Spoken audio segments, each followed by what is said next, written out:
Nallamala forest అనగానే పచ్చని చెట్లు, పక్షుల కిలకిలలు మాత్రమే కాదు, పులుల సంచారానికి కేర్ ఆఫ్ అడ్రస్ గా చెప్పొచ్చు. నల్లమలలోని అమ్రాబాద్ టైగర్ రిజర్వ్ ఫారెస్ట్ లో పులుల సంఖ్య గత 5 ఏళ్లుగా పెరుగుతోంది. ఒకప్పుడు అంతరించిపోయే దశ నుండి తాజాగా చేసిన గణనలో పులుల సంఖ్య భారీగా పెరిగినట్లు ఫారెస్ట్ అధికారులు గుర్తించారు. గతేడాదితో పోలిస్తే పులుల సంఖ్య ఎంత పెరిగింది? పులుల సంతతి పెరగటానికి ఏ అంశాలు దోహదపడ్డాయి? Let's watch the story.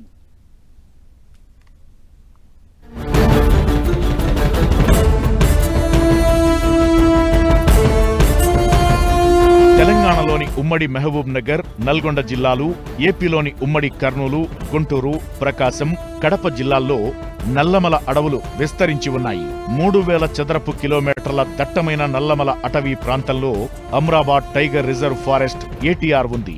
ఈ ఏటీఆర్ పరిధిలోనే పులుల సంచారం ఉంటుంది. గతంలో పులుల సంఖ్య గణనీయంగా తగ్గడంతో వాటి సంరక్షణ కోసం అటవీ శాఖ కీలక నిర్ణయం తీసుకోవడం ఇప్పుడు ఆ చర్యలు సత్ఫలితాలనిస్తున్నాయి.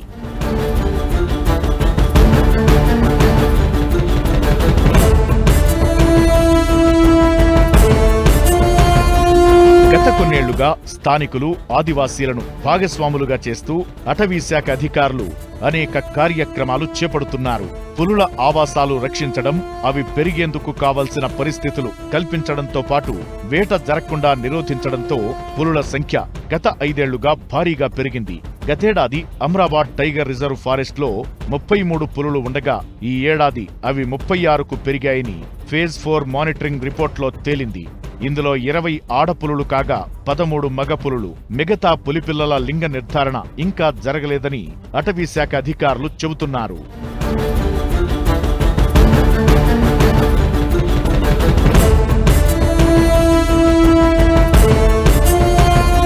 పులులను గుర్తించేందుకు అమ్రాబాద్ టైగర్ రిజర్వ్లోని 10 ఫారెస్ట్ రేంజ్లను 4 విభాగాలుగా విభజించి డేటా సేకరించింది.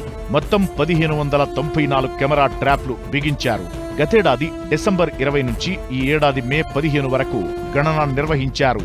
పులి అడుగు ముద్రలు, మలమూత్రాలు, ఇతర ఆధారాలను సేకరించి పులుల సంఖ్యను నిర్ధారించారు. ఆడపులుల సంఖ్య పెరగడంతో పునరుత్పత్తి వ్యవస్థ బలోపేతమైందని ఫారెస్టు అధికారులు చెబుతున్నారు. ఈ గణనీయమైన అభివృద్ధి అంటే లాస్ట్ 5 ఏళ్లకెళ్ళి మనది ఇప్పుడు నెంబర్స్ అనేది సుమారు 7 నుంచి ఈ రోజు మనము 36 వరకు వచ్చాము. ఇంకా కొన్ని టైగర్స్ కి కప్స్ వచ్చాయి. బట్ ఈ ఫేజ్ 4 మానిటరింగ్ లో అది మేము ఇంక్లూడ్ చేయలేము, ఎందుకంటే టైంలో లేదు కాబట్టి. ప్రస్తుతం అవలంబిస్తున్న విధానాలను ఇలాగే కంటిన్యూ చేసి పులుల సంఖ్యను పెంచాలనే లక్ష్యంతో ఉన్నారు ఫారెస్టు అధికారులు.